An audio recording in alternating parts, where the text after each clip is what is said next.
Bro, aku ada satu benda nak cerita kat kau ni. Benda ni pasti akan jadi kat kita semua nanti.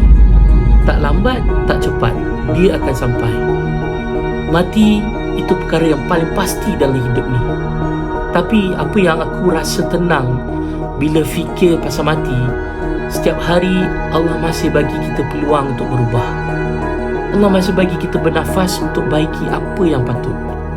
Tapi kalau kau tanya aku, apa benda pertama yang kita kena baiki, jawapan aku adalah solat. Sebab solat ni lah hubungan utama kita dengan Allah. Kalau hubungan ni bersepah, macam mana kita nak hadap hari yang paling pasti tu nanti? Aku start dengan tadabbur solat. Aku belajar balik kenapa aku solat, apa yang aku sebut masa solat. Barulah aku faham erti khusyuk tu macam mana. Buku tadabbur solat ni lah yang bantu aku buka mata. Dia kupas tata cara solat ikut mazhab Syafi'i.